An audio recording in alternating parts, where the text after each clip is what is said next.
Good afternoon, everyone. I'd like to welcome you to the services of Brother Larry Turk. We appreciate everyone for being here, the support and the love that they've shown to the family. It has been felt, and we are very grateful. My name is Bishop Crofts, and I will be conducting today. We recognize President Pugh, the state president of the Blanding, Utah Stake. He will be presiding. Appreciate him being in attendance. We're grateful for Sister Valerie Turk and her taking care of the music for us today. We will begin these services by singing hymn 86, How Great Thou Art, after which David Turk will offer the opening prayer.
Our Heavenly Father, we're thankful for the opportunity we have to come to celebrate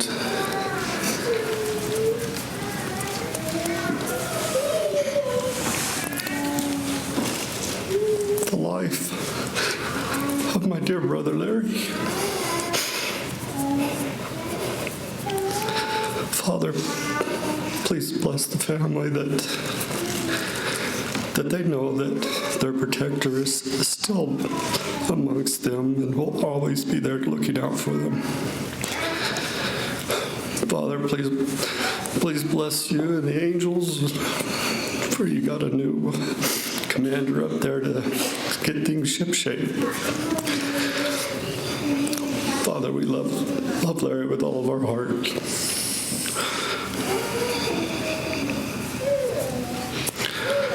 We're thankful for the opportunity we had to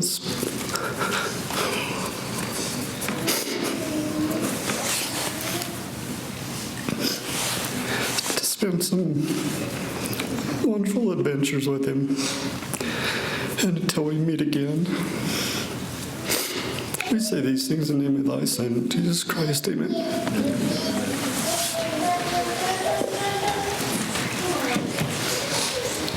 Thank you.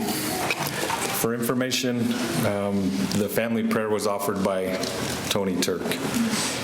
The rest of the meeting will go as follows. We will first have a life history given by Colby Turk. Then we will have a song, I Am a Child of God, and that will be sung by Larry's grandchildren. Following that, Palmer Turk will give us a talk. We will then hear from Kelby Turk and then from Sister Katie Turk. After Katie speaks to us, we will have a special musical number, Scars in Heaven, and that will be sung by Denver Smith and Richard Ward and accompanied by Melanie Holiday. And we'll proceed to that point.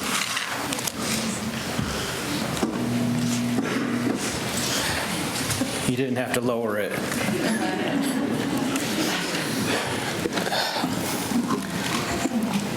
I want to thank everybody for being here today. And I'm sure most people that knew my dad would know that he would be very frustrated with all of us right now. One, because of the spectacle that we're putting on. He would always joke that when his time came, just to throw him in a pine box and throw him over a cliff and be done with it.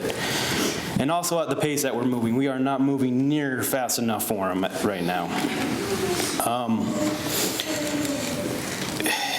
It's very fitting that we are holding the service here in this building, because this is the church building that my dad raised us in.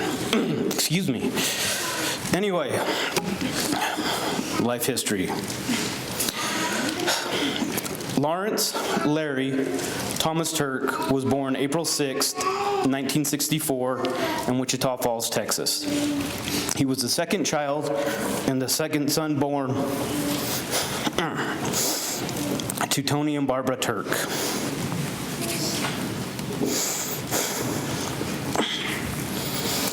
My dad grew up all over the place as his father was pursuing his career and while both his parents were furthering their education, living in different parts of Texas, Utah, and in Arlington, Virginia. While growing up, my dad was active in sports.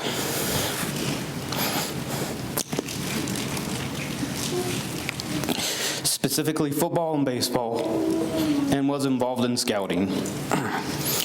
During his youth, my father traveled around with his family, and I have been told stories of just how much my dad hated to travel, and he would make sure to make it as miserable for everyone else as it was for him. Especially during summer trips, my dad would sit in the middle of the back seat of the vehicle, and he would and this is back in the day, not where you would have air vents all over. You'd only have air coming from the front of the vehicle. He would purposely lean forward and block all the cold air from coming into the back of the vehicle for his other brothers. And my grandparents have told me that because my dad was so miserable to travel with, that they had considered not to ever travel again until after he turned 18. In his youth, my dad excelled in sports and attended camps where he received many awards for his athletic abilities. He once won the punt, pass, and kick competition for his age group at BYU.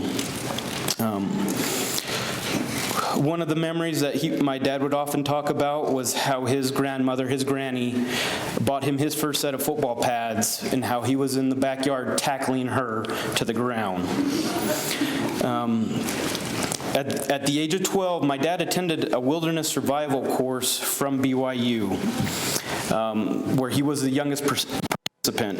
During this course, the attendees were only provided a blanket, flint and steel, and a pocket knife, and were taught how to forage and catch their own food. And they did this for a week. At the culmination of the course, they had to catch, kill, clean, and cook their own chicken. I was told my dad, he was 12, everybody else was 16 and above, so he was quite a bit younger than everybody else when he did that. My dad was involved in Boy Scouts, where he earned his Eagle Scout badge at age 13. He was also a member of the Order of the Arrow and earned his wood badge beads. Also, while my dad was a kid, and this is a story, I don't know if everybody else in the family knows about it, but I do.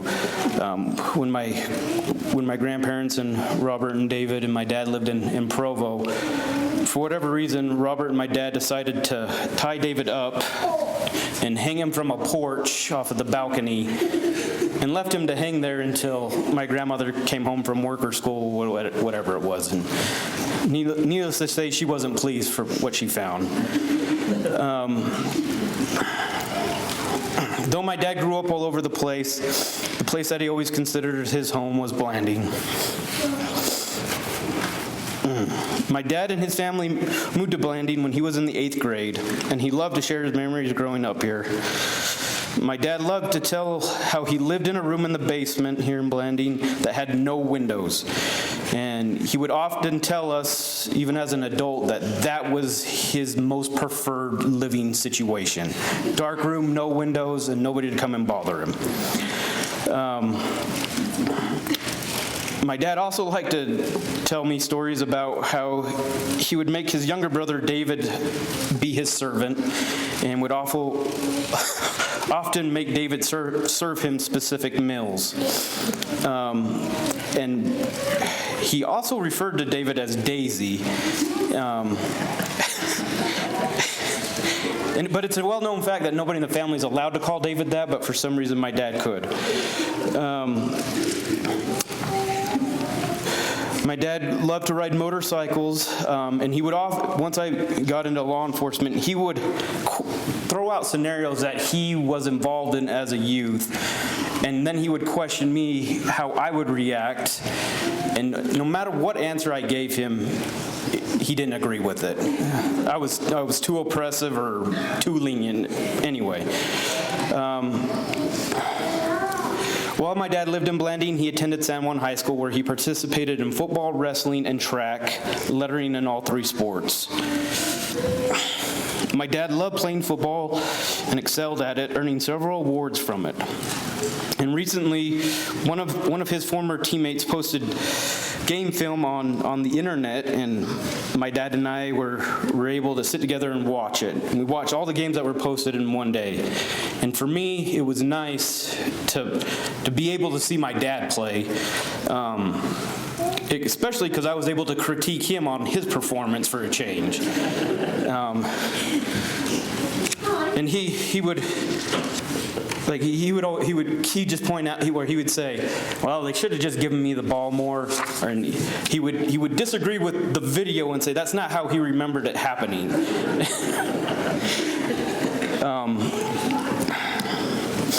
In 1982, my dad became a parent for the first time when his first son, Russell Coles Turk, also known as Richard Thomas McDonald, was born.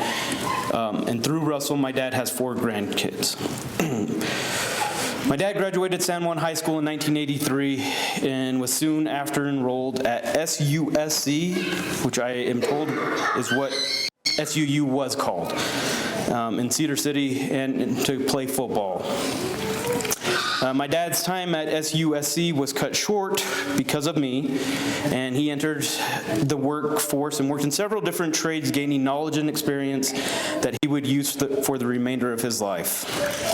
In 1984, my dad became a parent for the second time with the birth of his second son, Colby Adam Turk, through who he has 3 grandkids, Landon, Allison, and Reed.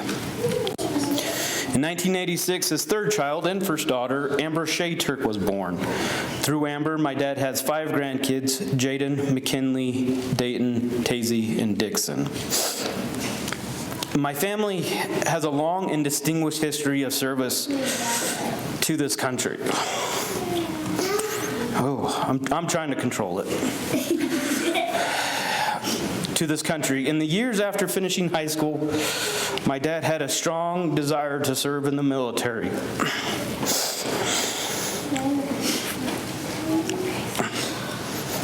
This isn't even a part to cry about. In 1988, my dad enlisted in the United States Army as a combat engineer at 12 Bravo. My dad attended basic training and combat engineer training at Fort Leonard Wood, Missouri.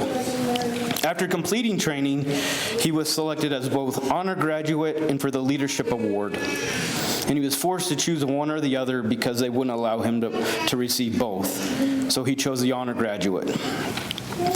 And that is the award reserved for the top trainee in the class.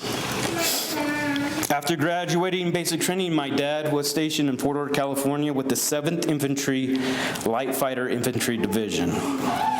And for those that may not know or are curious, what a light fighter is a combat engineer that is attached to an infantry division, and they deploy with the infantry, and they usually deploy ahead of the infantry to get things prepared so the infantry can move through smoothly.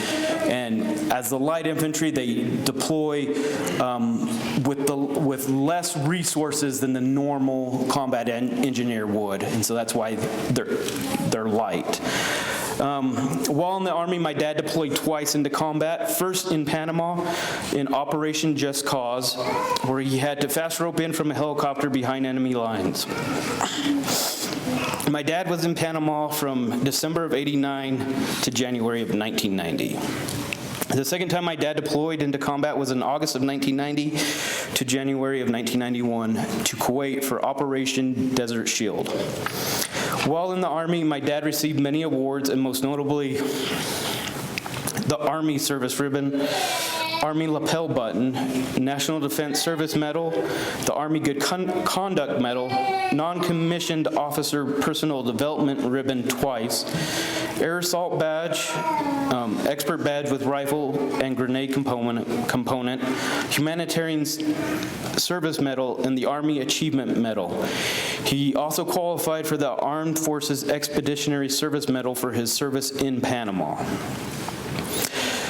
My dad had also received a letter for selection into Delta Force, but was never able to realize that dream because he left the Army for family reasons, which he never let me forget, because he gave up his dream job for me and my sister.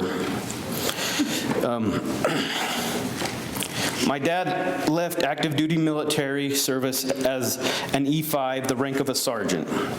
After leaving active duty service, my dad served in both the Texas National Guard and the Utah National Guard, and finished his service as an E6, which is the rank of a staff sergeant. Serving in the Army was one of the things my dad was the most proud of doing during his life, and would often comment about how it was his dream job and he wished he could have continued in it.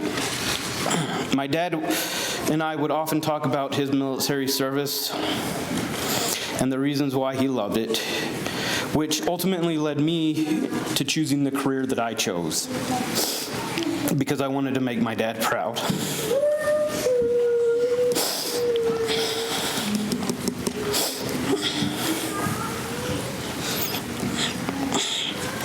My dad was truly a warrior and was the tip of the spear.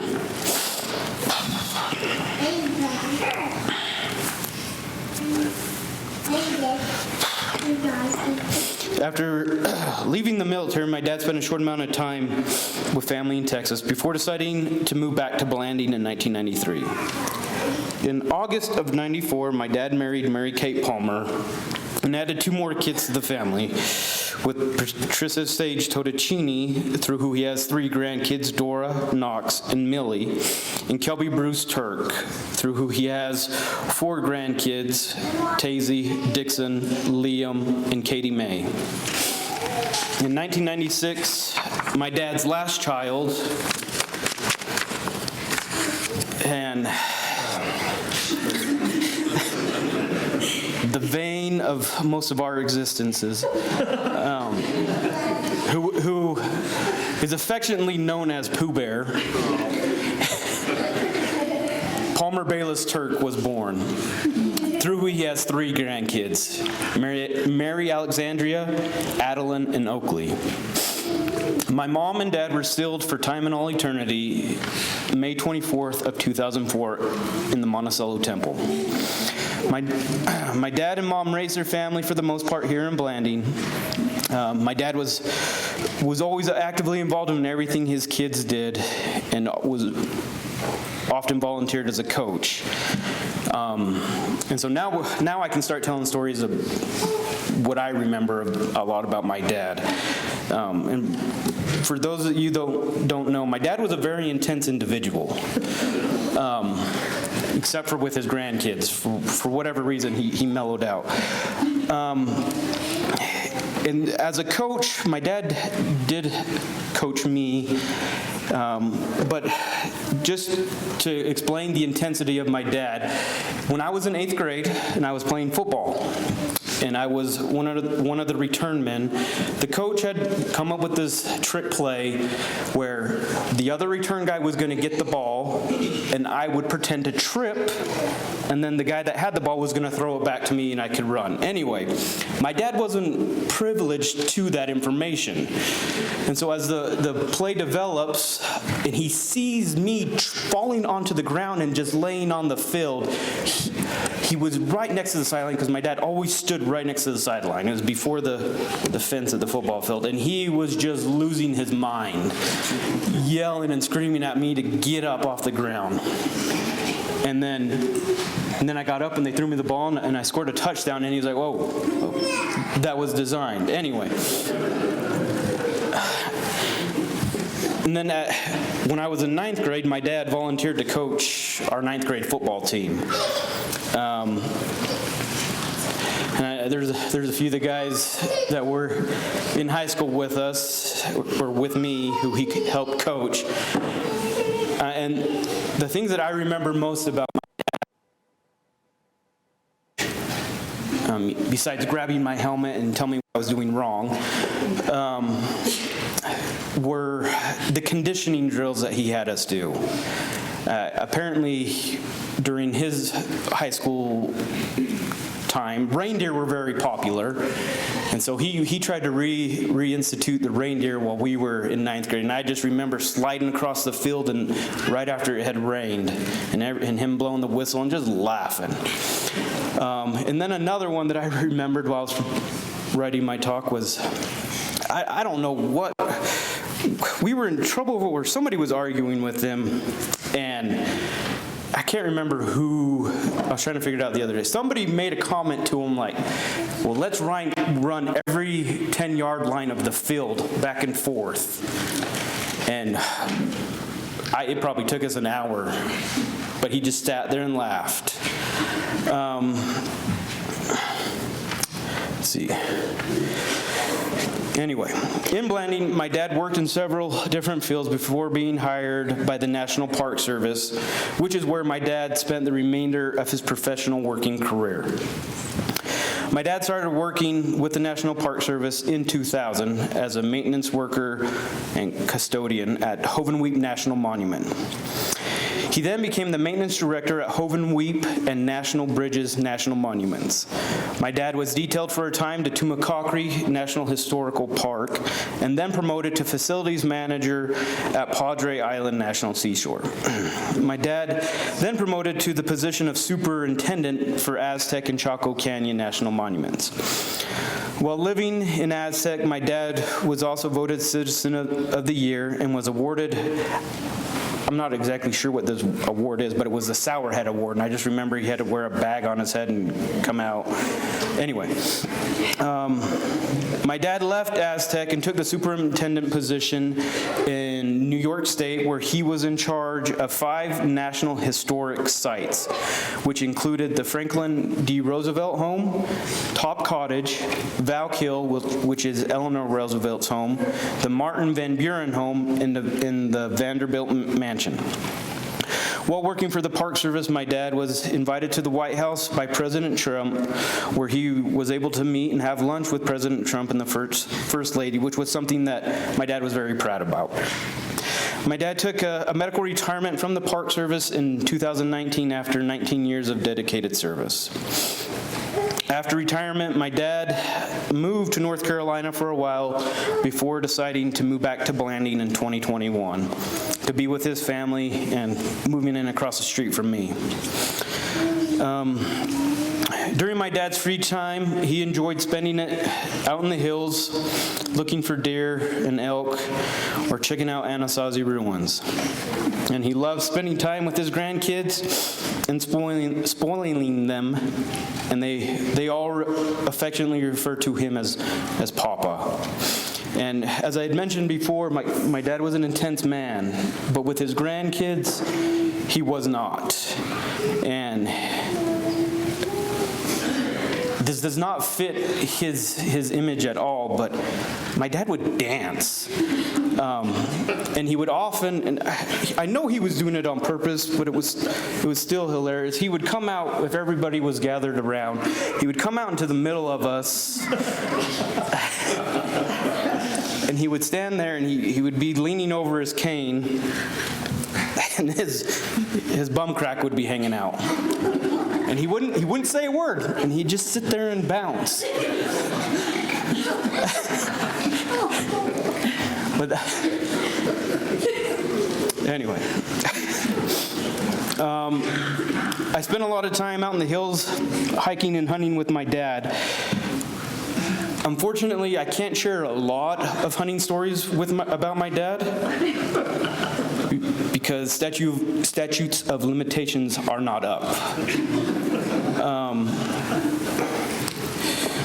But one of the hunting memories that I can share is, I don't know, and I don't know that many other people do this, but my dad loved to, especially opening morning, be out hunting at around 2 o'clock in the morning, sitting in a field in the dark, in the snow, and then be upset with me because I was freezing to death and I was making too much noise. And even as an adult, it was something that he always got after me. Apparently, I'm the loudest walker ever to walk this earth. And he was always getting after me about and I know I don't walk that loud because I'm pretty sneaky. But he would always get after me for it. One of the other things that my dad loved to do was he loved to go hunting prairie dogs, and I can't finish it because my mom will get mad, but if those of you that know what he would say, you're part of the special few. While being out in the hills with my dad, there were numerous occasions that we would never bring all the equipment that we needed. And because of my dad's military training, as he claimed, it didn't matter. Because being a light fighter infantry soldier taught him to do the same things the normal infantry did, but with less. And my dad would often come home missing a sock, a sleeve from his shirt, or just the entire lower portion of his shirt, because it had to be used in an emergency situation.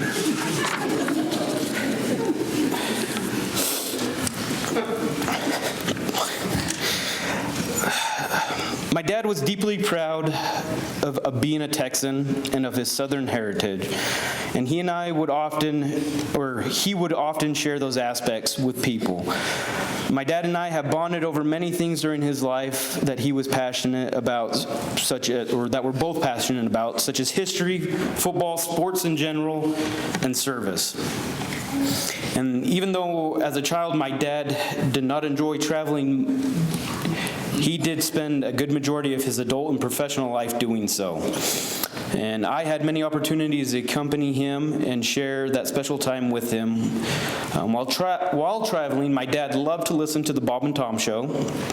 He loved listening to true crime stories on the radio, and he would listen to the same stories over and over. He knew the outcome already.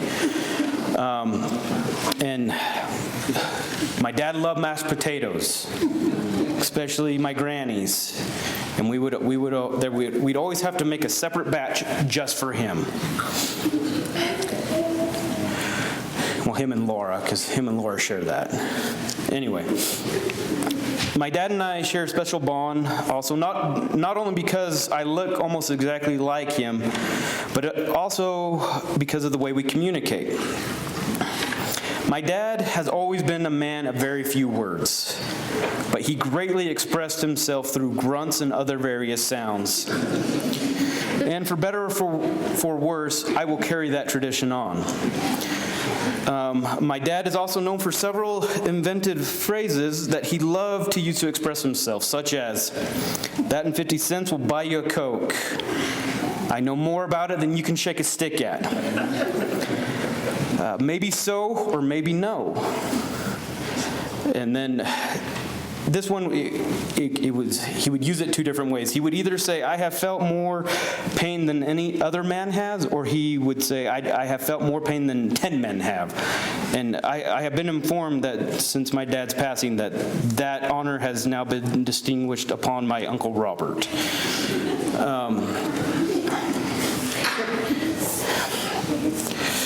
My dad also had his descriptive words that he loved to use.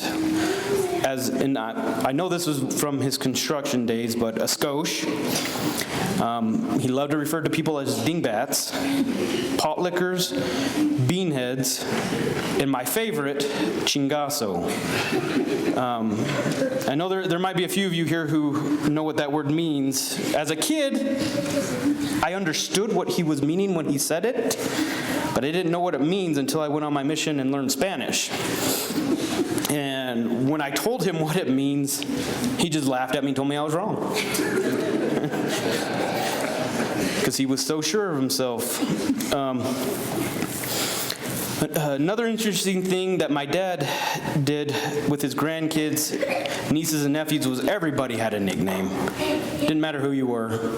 If you were a niece, nephew, grandkid, you had a nickname.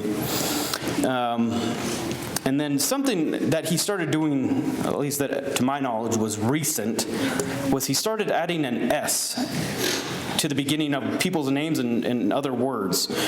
For example, I was known as Snowby, Kelby was known as Snellby, and Palmer was known as Slommer. He also often referred to people as communists if they did something that he didn't like. And my dad loved to sing his cadence songs that he had learned in the military, much to the disgust of my mother, because they're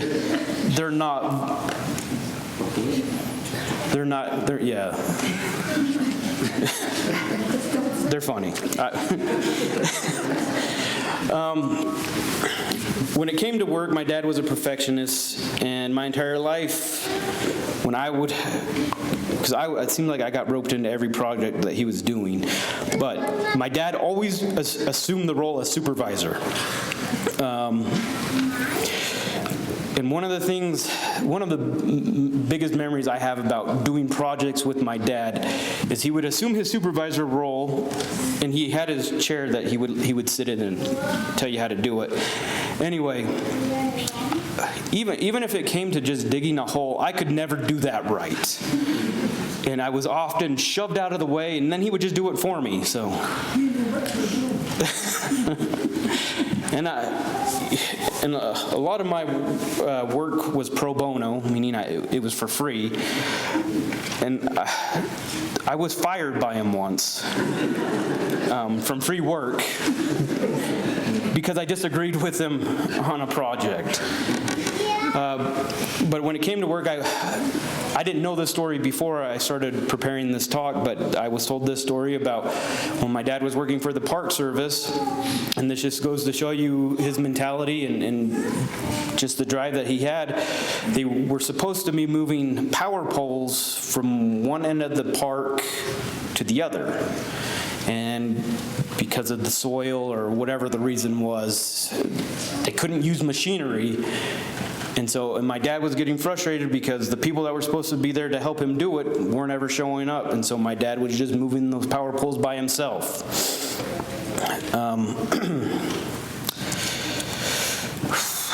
My dad was not an outwardly emotional person, but you knew he cared for you by his actions. For me and my dad, and I know there's been a few of you today that experienced this from me, we're not big huggers. My dad, that I can think of, only told me he's loved me twice, which it's not anything negative. Because he would tell you this, unless he told you otherwise, you knew you were good. And then I was going to share this story about just my dad's character. As a junior in high school, we played in the state football championship. And for that time of our lives as kids, like that was the pinnacle of our sporting careers, playing in a state championship game. Anyway, we lost the game, and walking off the field, and I'm not going to say who I was walking with, but my dad comes up, and it was a muddy game. I was covered in mud, sweat. My dad walks up, slaps me on the back of the pads. Good game, son. But my buddy, who was more upset, probably visibly, my dad went over and gave him a hug. Because he cared about people. All right, almost done, and then we can move on to Palmer.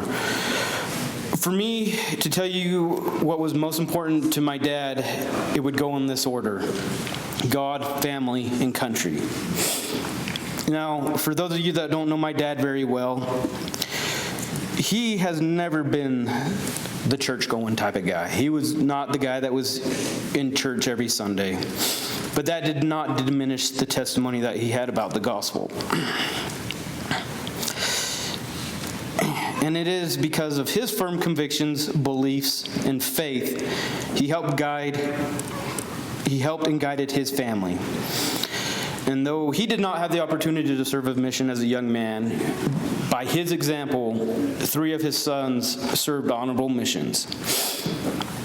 And even when I've had my doubts or that I've struggled with my faith, and this wasn't something that he probably really ever did with anybody, but he would share his testimony and set me straight and help guide me in the direction I needed to go.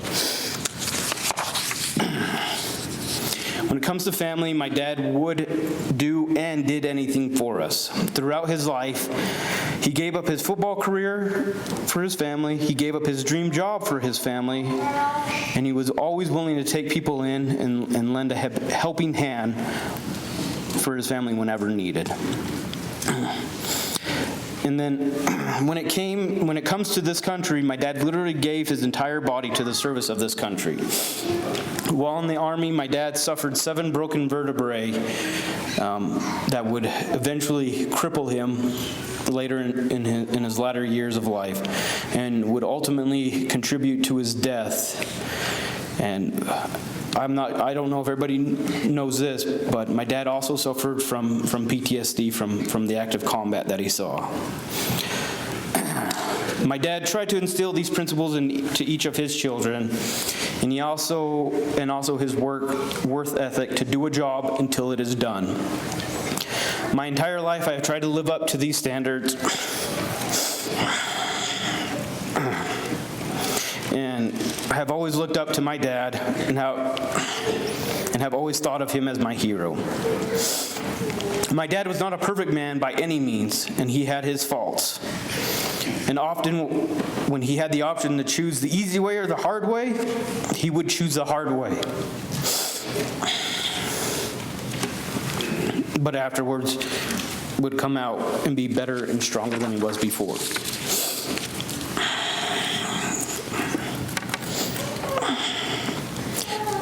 To finish, I wanted to share my testimony.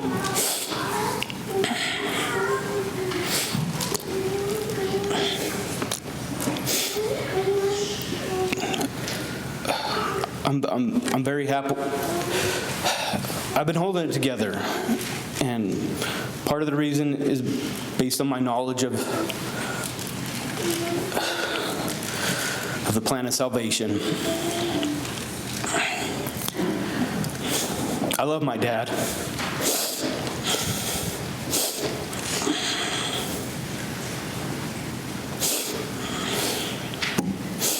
And I know he's happy.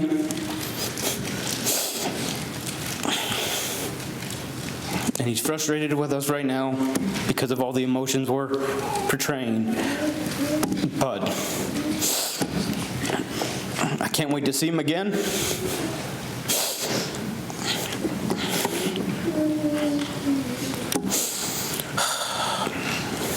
And I say these things in the name of Jesus Christ. Amen.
This might have to come up a little higher for me.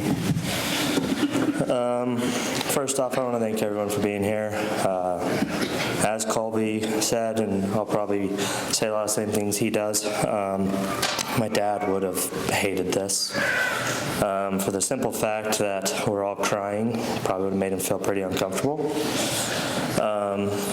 And for you Turks, something my dad always told us growing up was Turks don't cry. So we can't cry, because that was something I was told from a very young age, and I tell my children the same thing. It doesn't work most of the time, but it's worth a shot. My dad was a great man, very, very proud man. If you wanted to sit down and talk to him about military stuff, some of my cousins here probably know. Oh, he could go on all day. I have quite a few cousins that have served in the military, and if my dad never told you this, he's very proud of you for serving in the military. Something he loved very, very much. He didn't want his children to serve in the military because he didn't want us to end up crippled like him. But I didn't prepare anything. I just kind of ramble, so if I mess up, it's okay. I remember lots of stories of my dad. As Colby said, very intense man when it came to sports. Colby and I probably got to see more of that than some of the other siblings because he coached us. He coached me from a very young age all the way up until we moved out of Texas. Every year, baseball, he was there. My dad spent a lot of time and money on me. And I used to gripe about it. I'd go home and tell my mom, "Oh, Dad's being so horrible and so mean to me," and he made me kneel down and he just threw baseballs at my chest for an hour and a half, making me learn how to block them, and I hated it in the moment. But as I've become an adult, I have realized why my dad did the things he did to us. It wasn't to be mean. It wasn't to make us cry, even though if you cried, oh man, like Colby said, you're going to hear about it, and you don't want to be there. If you're going to cry, get away from him.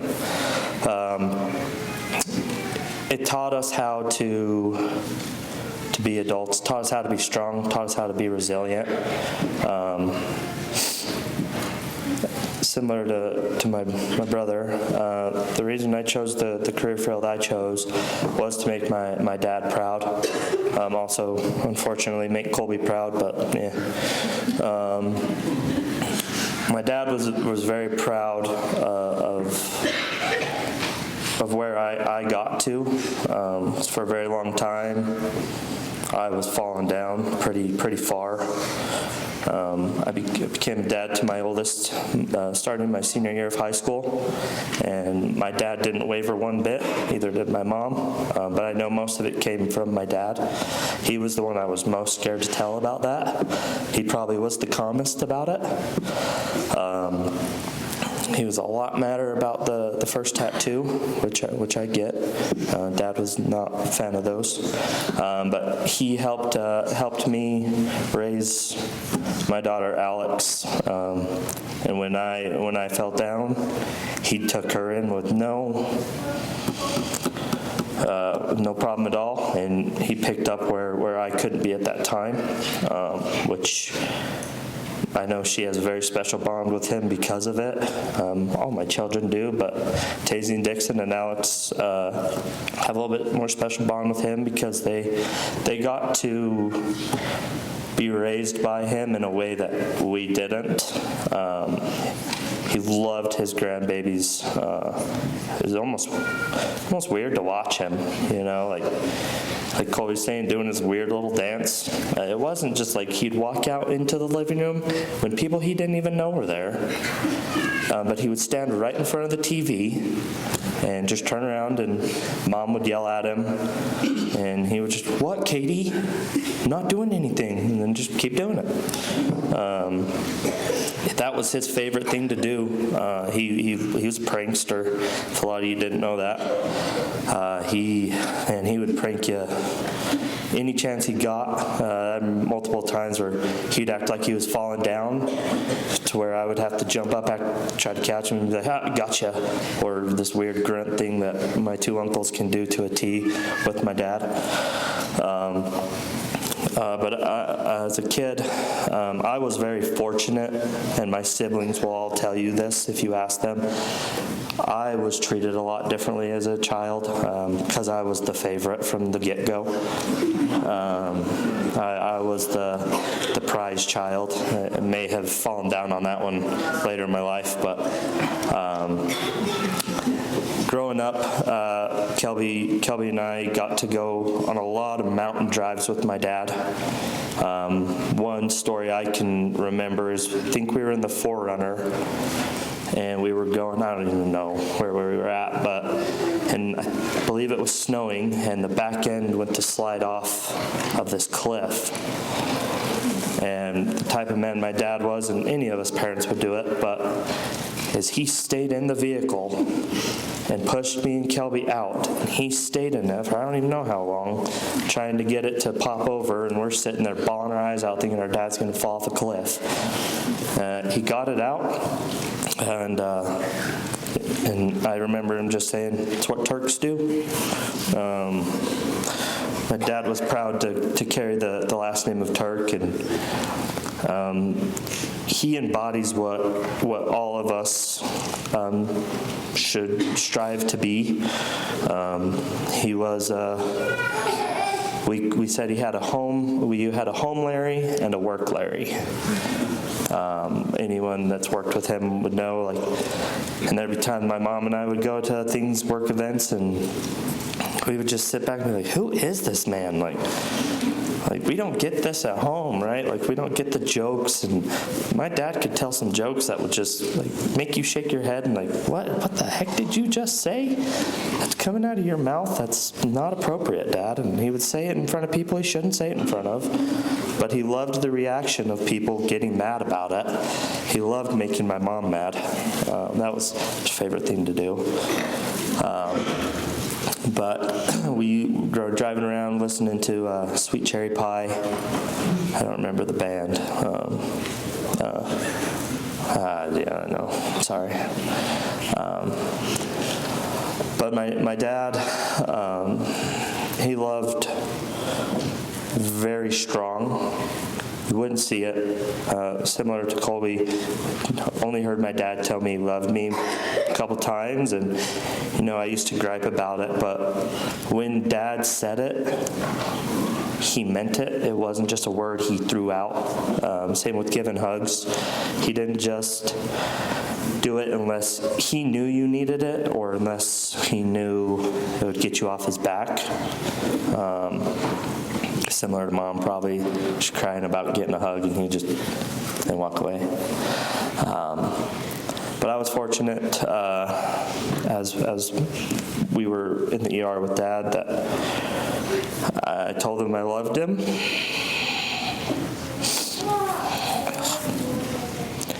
And I was fortunate enough that the last words that I ever heard from my dad was, "I love you too." But I just want to make sure everyone knows just how great of a man he was. There are so many stories. I should have listened to Colby. He told me to write it down, but I didn't.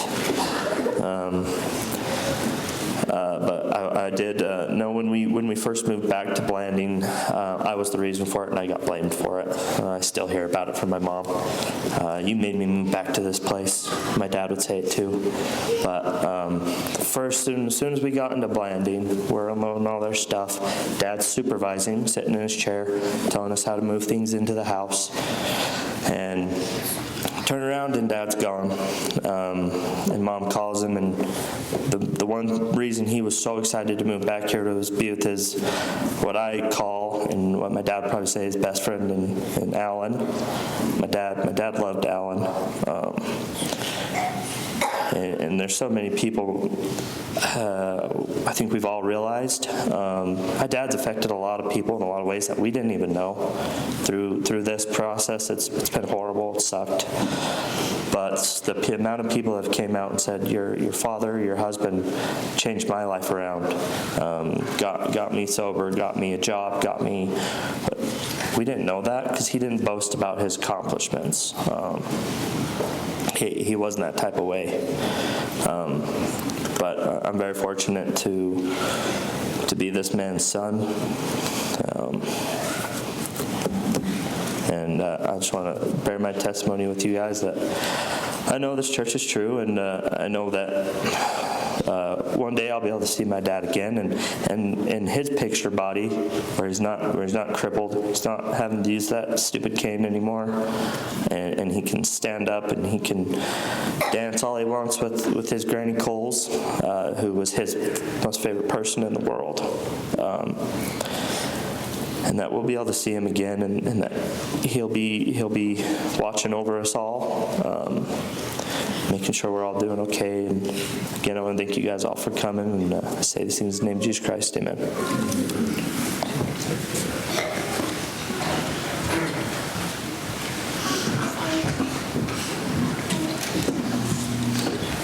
See how they had to raise it for me? 3-4 inches. He's always been a lot bigger than me, and I know he can beat me up, but I'll always be taller. So, okay. My mom specifically asked me to preach, for lack of a better word, do more, and I don't feel adequate to do so, but I will do my best.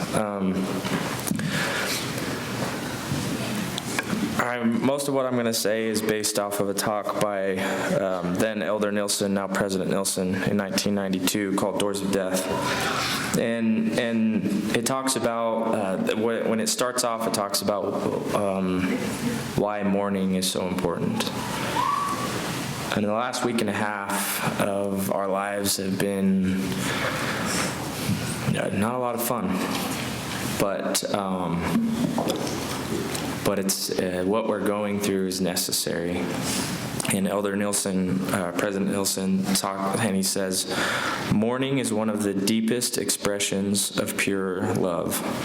And in D&C 42:45, it says, thou shalt live together in love, insomuch that thou shalt weep for the loss of them that die. And then he goes on to finish that section and says, the only way to take sorrow out of death is to take love out of life. And my brothers have touched on this. My dad, yeah, he's intense is the right word. But I want to share a story before I keep going with this about his softer side. You didn't see it very often, but it was there. I think my Uncle Reed said it yesterday. My dad had a lot of layers, but he was soft on the inside. Not everyone got beneath that first layer.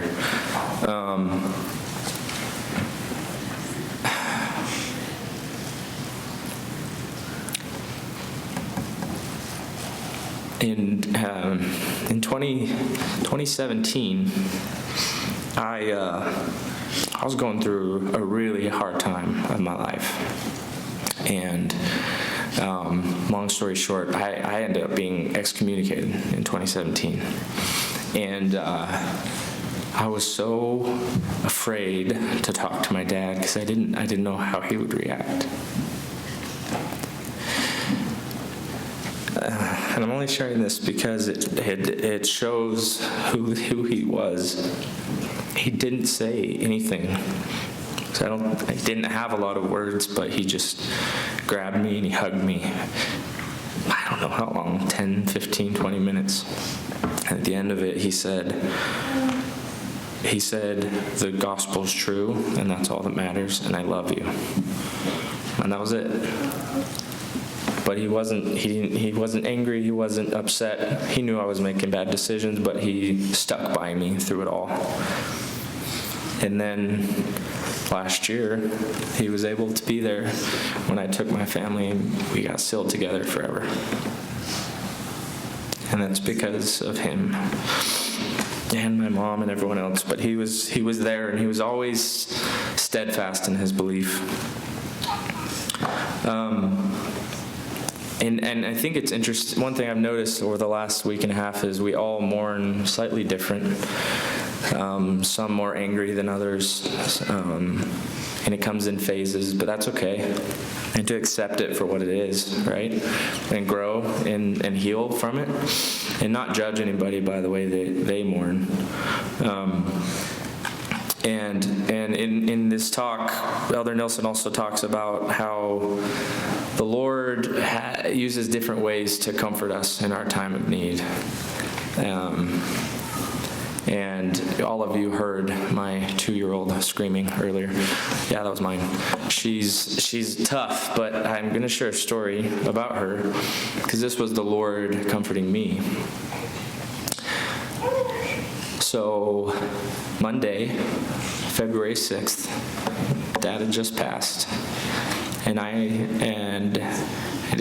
none of us slept at all that night. It was probably 9, 10 o'clock in the morning. I went into the kitchen to get something to eat, and I just collapsed on the floor. I couldn't do it. I couldn't believe that he was gone. And my little girl, she knew, I guess. I don't know. She comes running, "Daddy, Daddy, Daddy," and just grabs me and squeezes me for, I don't know how long, felt like forever. And that saved me that day. And every day has had something different. Every day has been a different experience, but the Lord is there. And he loves all of us, and he will take care of us through this time. We just have to love each other and lean on him. And in his talk, it talks about the purpose of this life. And, through some of this, you keep asking yourself, why? What's the point of all this? Why do we have to hurt so much? If this is how it's all going to end and it's so sad, why are we doing this? Why are we here? And he talks about that, and it's Alma 12:24 says this life was to become a probationary state, a time to prepare to meet God. But we regarded the returning home as the best part of the long-awaited trip, just as we do now. As seedlings of God, we barely blossom on earth, we fully flower in heaven. And I skipped a section, one sec.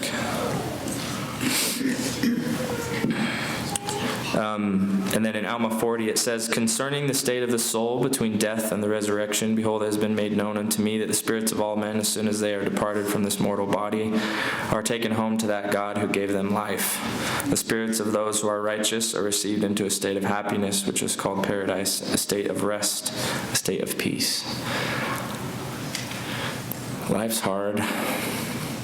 Losing my dad has been the hardest thing I've almost ever done. And I don't know how we move forward, but I do know this. I do know that he is at peace. He's been in pain for 20, 30 years, physical, emotional, PTSD, his back, everything. And he's okay now. And he'll never leave us, not really. And the Lord's taking care of him, and Granny Cole's is taking care of him. And they're happy. And as my brother Colby mentioned, the plan of salvation is real, and we know as part of the gospel that through temple covenants that we've made, both as a family with mom and dad in 2004, but also with our individual families and children, that we will be together again, all of us. And we'll be able to live in peace without anxiety or depression or pain or PTSD or anything. with our families forever. And I know that's true. And like Colby said, that's the only thing getting us through this. I can't imagine how people can do it without that knowledge. It's a saving grace, and the Lord loves us, and He's prepared the plan of salvation for us. And to finish, Elder Nilsson, he talks about how going through this trial, mourning, pain, what it should do for us is remind us what's important. And I'll just read his words because his words are better than mine. It says, "Meanwhile, we who tarry here have a few precious moments remaining to prepare to meet God. Unfinished business is our worst business. Perpetual procrastination must yield to perceptive preparation. Today, we have a little more time to bless others, time to be kinder, more compassionate, quicker to think and slower to scold, more generous in sharing, more gracious in caring. Then when our turn comes to pass through the doors of death, we can say, as did Paul, the time of my departure is at hand. I have fought a good fight. I have finished my course. I have kept the faith."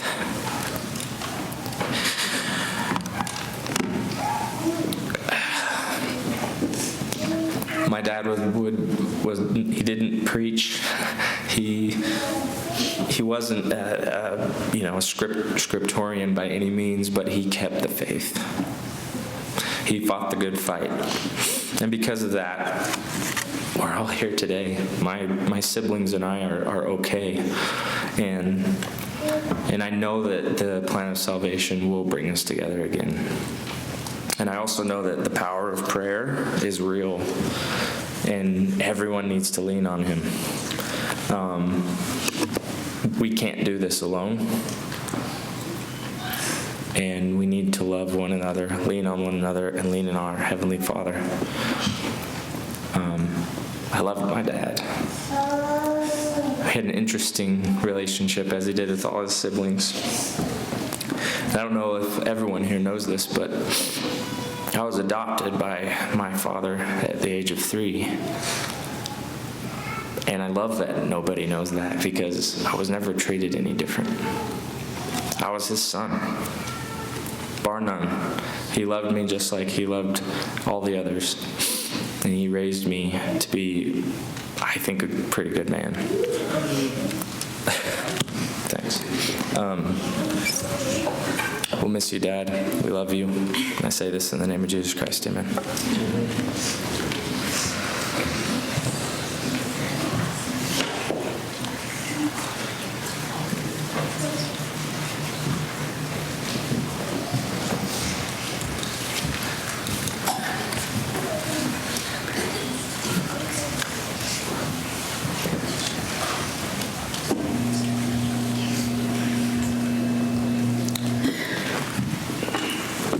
Try. I know this isn't always normal, but I have to do this for Larry. Thank you. First of all, I have to say special thanks to Dr. Cross,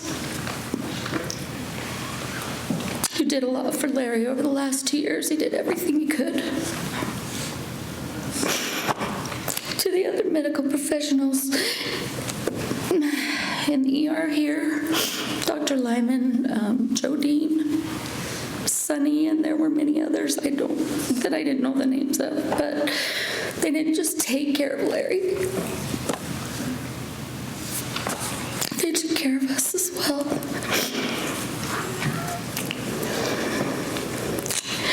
To the First Word Relief Society, thank you for the meals, for the love. Lisa, thank you. To Bishop Crofts,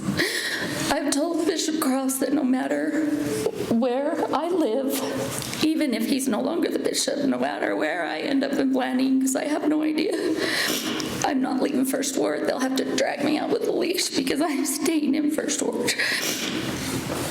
And he told me that's okay. To the Palmer family at Selma Mortuary, I've been told, my mom's told me for years, and I remember how well Dawn took care of their family, of our family members who have passed. And I've had some pretty rough days the last week. And on one particular day,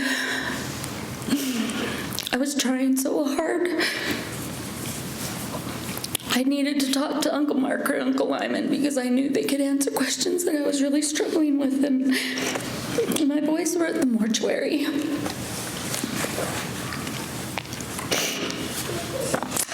And I went to the mortuary. And I don't know Danny. I've never been around Danny. But he really saved me that day. And that's not the only day. He and Corbin have blessed us all immensely in the last week. Answered a lot of prayers and answered a lot of questions.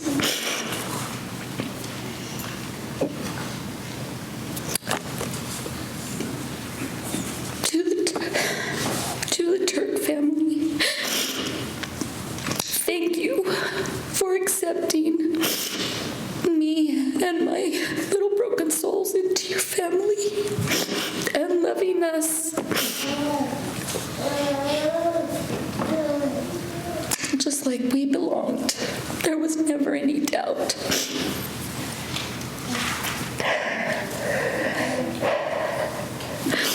To our sweet grandbabies, please always remember how much Papa loved you. Larry and I had 16 grandchildren, and they are the light of our lives.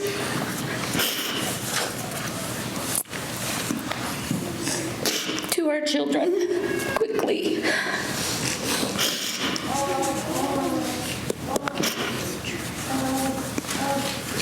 We were lucky enough for all 7 of us to be together when Larry passed.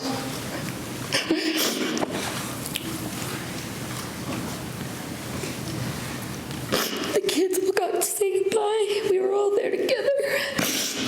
I would not have made it through the last week without my kids, especially the boys who have done everything for me.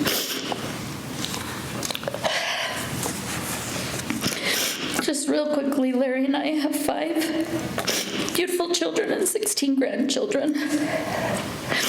We were not in any way a typical loving couple.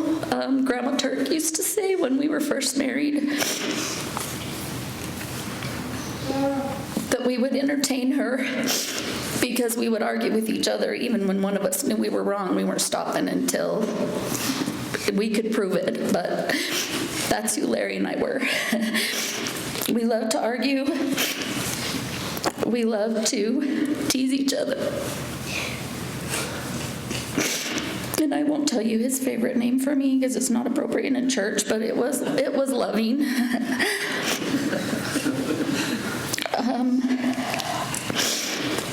We were married in 1994. And about 4 months later, we got pregnant right away. And 4 months later, we lost a little boy at 16 weeks. And it was really hard because we were trying to, Larry came with 2 and I came with 2, and we were trying so hard to blend our family. And I I was a mess for a good year. And Larry loved me through that, and it wasn't easy. Then in 1996, our little miracle, he's not little anymore, came to be. And the reason Palmer is so special in our family is because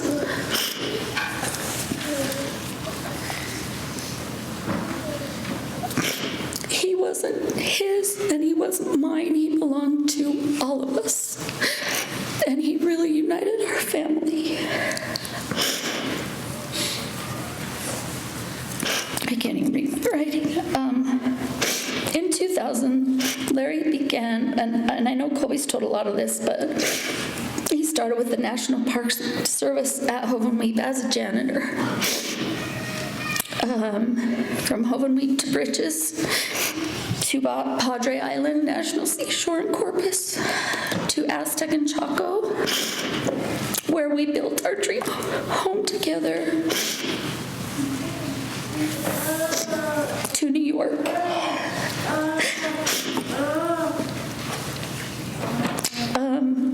Our adventures were grand.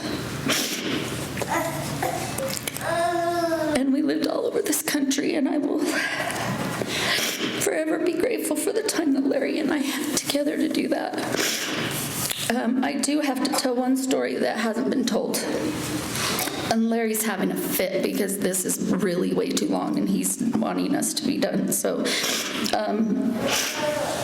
Larry became really good friends with FDR's grandson, David Roosevelt.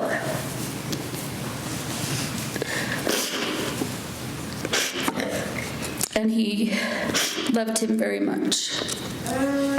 Did someone tell the Hillary story? Okay. Okay, sorry, I couldn't remember. At one point, when we were in New York, Hillary Clinton and her entourage showed up at Eleanor's home. Well, they toured all the homes, but they ended up at Eleanor Roosevelt's home. And this is a historic home. There's no food, there's no water. I mean, you don't have things in the home. And Hillary and some of her friends or whatever decided they were going to open some wine and start having a little party in Eleanor's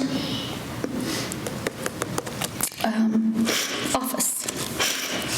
Well, most of you knowing Larry probably know what happened, being Hillary or not. He told them they had to put it away. And she proceeded to say, well, do you know who I am? And Larry's like, well, yeah, and I don't care. Get out. And he did. He kicked Hillary out of that home and her Secret Service.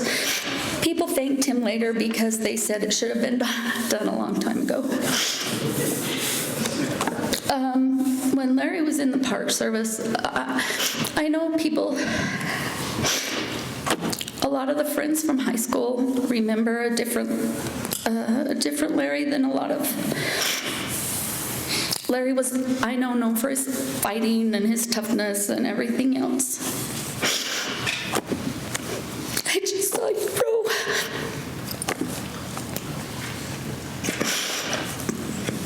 Larry forged lifelong friendships in the Park Service.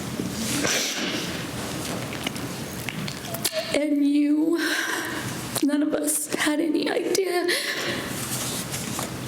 the impression he left with these people he worked with.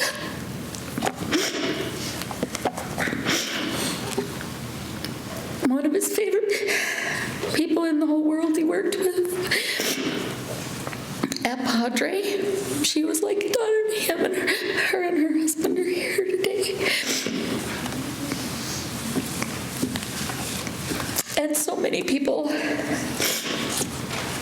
including my younger brother, and I might get in trouble because maybe this is some nepotism going on, but Tyler and Alan, and I believe John Davis, He started their careers with the National Park Service.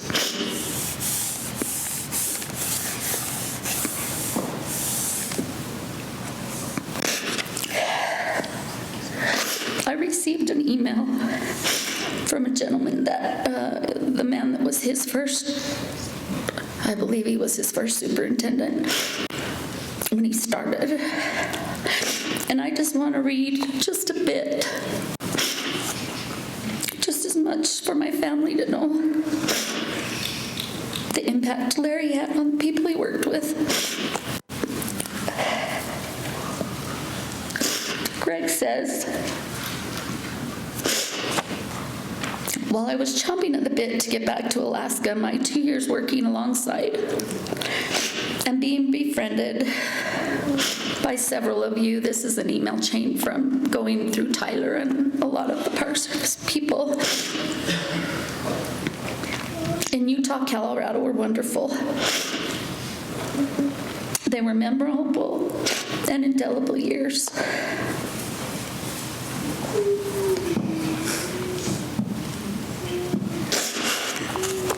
Larry was truly larger than life. His physical and mental strength, intelligence, competitive nature, sense of humor, and ability to consume huge quantities of desserts were all balled up into a one-of-a-kind, unforgettable, most wonderful man, and one of my lifetime best friends.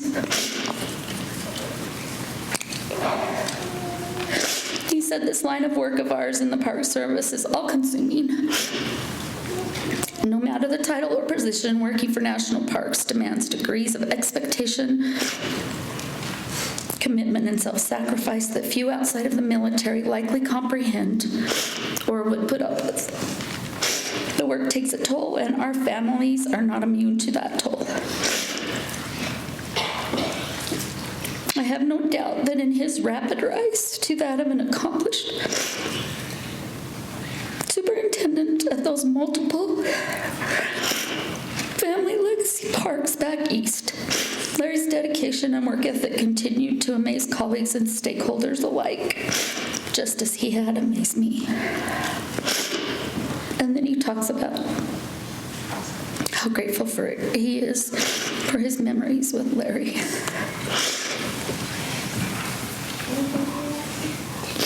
I've never known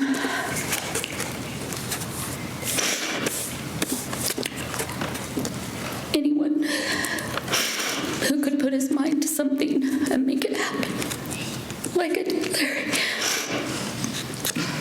From going, he truly began cleaning toilets and taking Palmer with him to work, and Palmer fired everybody on the site at work many times when he was a little boy. But he truly began cleaning toilets.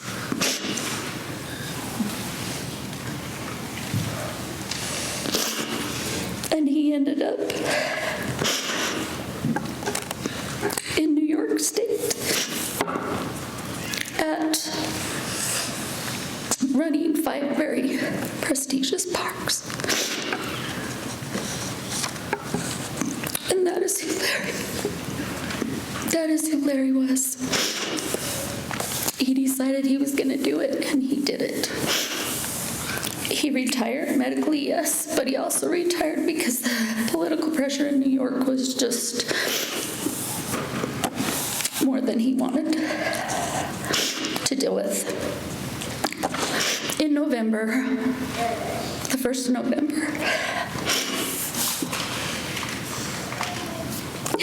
Larry and I had, I'm sorry, the opportunity to go to California to visit my newfound sister and her awesome husband and family.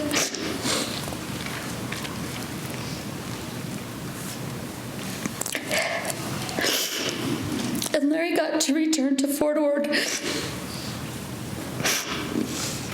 where he was unfortunately kind of ripped away from the Army because he chose to be a father to Amber and Colby instead of continuing being deployed and being put in harm's way. We found his home where they had lived. We found his barracks. And it was very, very cathartic for Larry.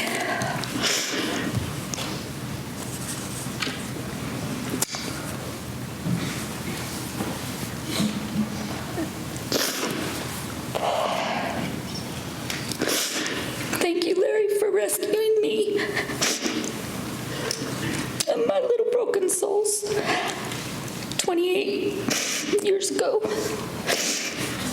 For giving me this beautiful family and 2 more beautiful children.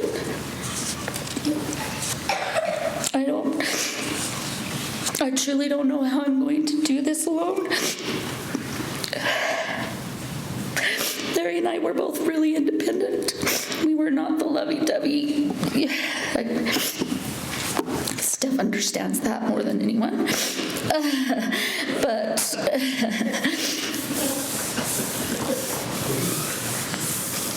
But I always knew, no matter what was happening,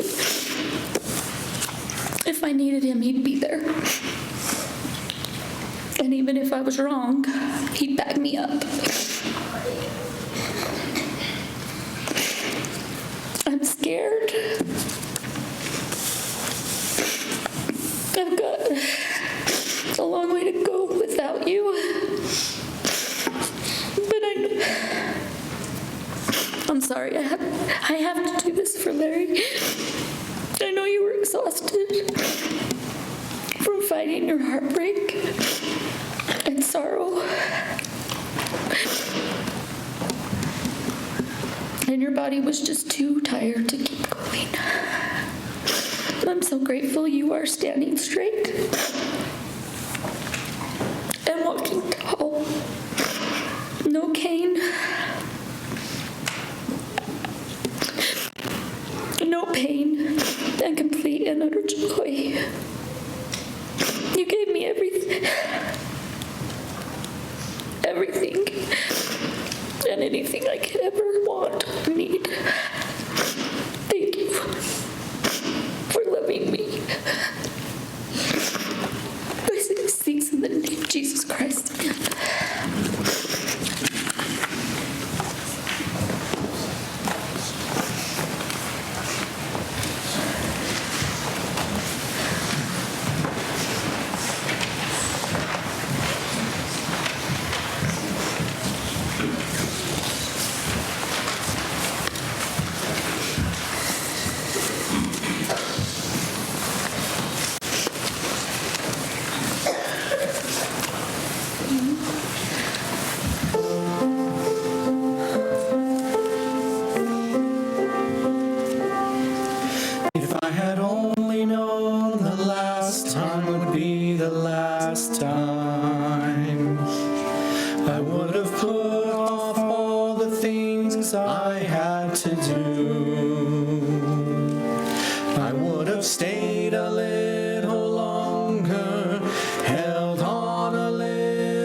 And all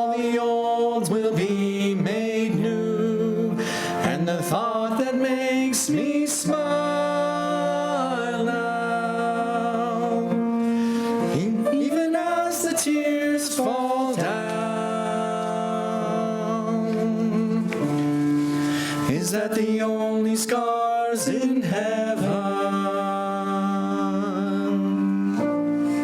are on the hands that hold you now?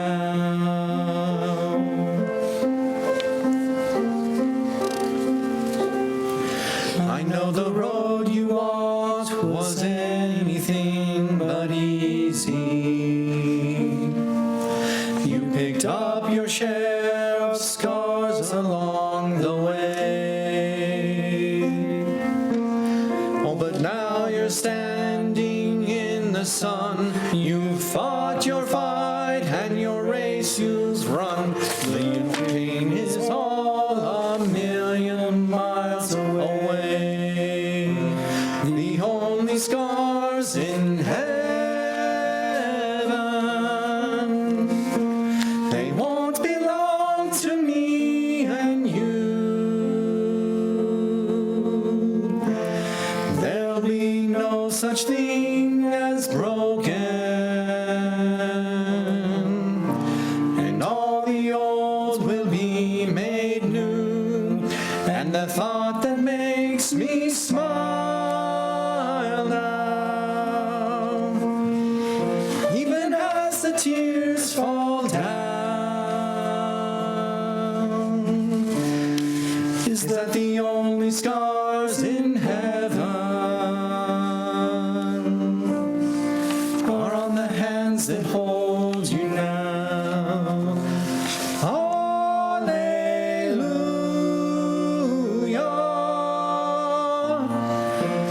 Hallelujah.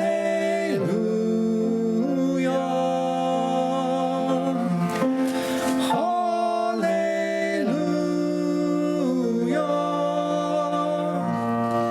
For the hands that hold you now. There's not a day goes by that I don't see you. You live on in all the better parts of me. Until I'm standing with you in the sun, I'll fight this fight and this race I'll run, until I finally see what you can see. The only scars in heaven, they won't belong to me and you. There'll be no such thing as broken, and all the old will be made new.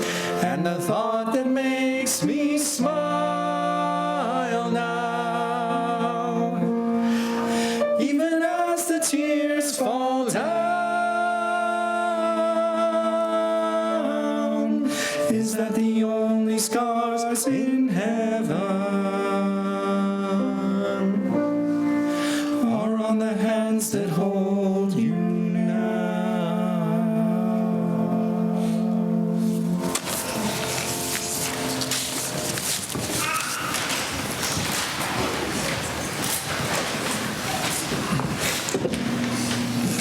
Thank you. That was beautiful. Okay, as the bishop stands, I see everyone's eyes roll and think, oh my goodness, we're done, right? Brother Turk's laughing down there. He's in agreement. Really quickly, I just have to share two very small stories that to me paint the picture of the wonderful man we've talked and honored today. So I didn't get to know the Turk family well until later in life, and at that point, Colby and I became brothers and friends and pretty close. And some of those memories involve Larry grunting at us when we'd come around or by, and then having discussions about who is a better baseball player, Palmer or anybody else in a conversation. And nothing would make Colby madder than hearing that Palmer was the best baseball player that's ever been born to this world. And it wasn't that we didn't think Larry cared about anyone else or loved us, but that was his way of showing that he had his family, as we heard, family, God, and country, and we believe that. Later on in life, as Katie and Larry came back to Blanding and would be at baseball or soccer or any kind of youth recreation sports, a Turk has to post up far away from everyone else. And so Larry would post up at his spot. Maybe Colby and I would be visiting a little bit down the road. And before long, you would notice that I don't know if we were getting closer to Larry or Larry was getting closer to us. But before long, we were all there and we were all visiting. And the conversation always went to, do you remember that time this play happened? Or do you remember this game when Colby did this? Or do you remember when Landon scored 40 points in a youth basketball game? And it was always to celebrate and to honor his family. And I think that spirit and that thought has been evident today, that this man loved his family. He understood the plan of salvation, as Kelby taught to us. He was a good man, and we love him. Sister Katie, we love you. We're here for you. We're going to support you through the ups and the downs, and we'll do our very best. But please know that the feelings we felt are real, they're intentional, and they're from our Heavenly Father. And I say that in the name of Jesus Christ. Amen. We would like to excuse any law enforcement personnel that is still here to go and prepare. We will now have a closing prayer from Brother Robert Turk. After that, we would remind you to please stay in line for the procession to the cemetery. I know it's tempting to race around and get your favorite spot at the cemetery, but we need to do that in order so that things can go smoothly. I'll turn the time to Brother Turk. Is this higher than it was for Colby? Yes. Okay, we're good. Our Father in heaven, we bow our heads at this time to give thee thanks for the opportunity which we've had to gather today as family, friends, and loved ones of my brother Larry, and we're grateful for the memories that have been shared. I'm grateful that Larry's been a part of our life. I'm thankful that he is my brother. We ask that the special feelings we felt this day might carry us through, and that we'll always remember the good and the good example that Larry was. We also ask that you might bless his family, his wife and his children as they grieve. And also bless his mom and dad, that they may also be able to understand and be able to feel good about what's happened, and that they'll understand that Larry's no longer in pain, that he is once again whole. We're also grateful for the understanding that Larry is not alone, and that he is with many loved ones that he knew while on this earth, and many others. I also ask that you'll watch over everyone this day as we travel to and from this event, that everyone will be kept safe. And these things we say in the name of Jesus Christ. Amen. Will the pallbearers come forward, and everyone else please arise.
last time.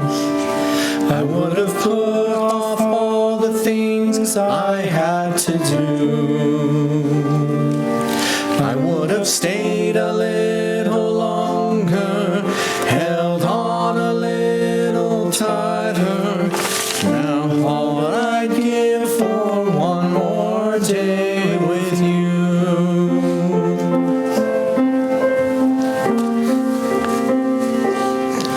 'Cause there's a wound here in my heart where something's missing. And they tell me that it's gonna heal with time. But I know you're in a place where all your wounds have been erased. And knowing yours are healed is healing mine. The only scars in heaven, they won't belong to me and you. There'll be no such thing as broken, and all the old will be made new. And the thought that makes me smile now, even as the tears fall down, is that the only scars in heaven are on the hands that hold you now.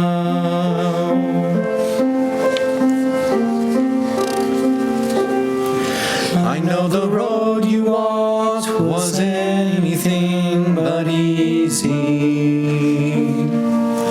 You picked up your share of scars along the way.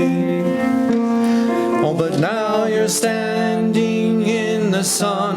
You fought your fight and your race you've run. The pain is all a million miles away. The only scars in heaven, they won't belong to me and you. There'll be no such thing as broken, and all the old will be made new. And the thought that makes me smile now, even as the tears fall down, is that the only scars in heaven are on the hands that hold you now. Hallelujah.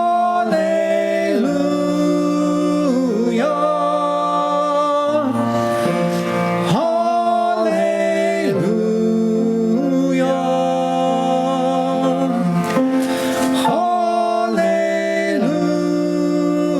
Hallelujah. For the hands that hold you now. There's not a day goes by that I don't see you. You live on in all the better parts of me. Until I'm standing with you in the sun, I'll fight this fight and this race I'll run, until I finally see what you can see. The only scars in heaven, they won't belong to me and you. There'll be no such thing as broken, and all the old will be made new. And the thought that makes me smile now, even as the tears fall down, scars, that the only scars in heaven are on the hands that hold you now. Once the military and the law enforcement honors are taken care of, Toby Turk will dedicate the grave. Right. Face. Ready. Hey. Fire. Ready. Hey. Fire. Ready. Hey. Fire. Forward. On. Left. Hey. Freeze there. On.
Heavenly Father, by the power of the holy Melchizedek priesthood which I hold, I dedicate and consecrate this gravesite for the resting place for the body of Lawrence Thomas Turk until the resurrection. I pray that this plot of ground be a hallowed and protected place.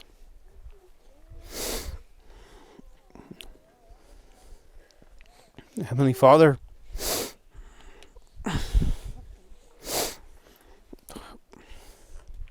we pray that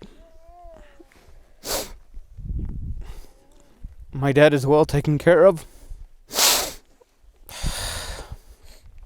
and that he knows how much we love him, and how much we'll miss him until we can be with him again. Father in heaven, we ask you to bless all the members of this family, that they'll be able to remember the teachings of the gospel and understand its importance and know that this is not the end.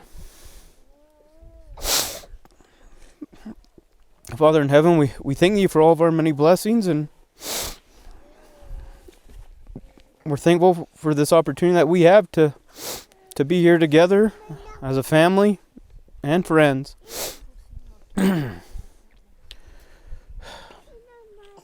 Father in heaven, we ask you to help us heed the promptings of the Spirit and to make the right decisions while we're here on earth. Father in heaven, we thank thee, and we ask thee to watch over us and my dad. And we pray these things in the name of Jesus Christ. Amen.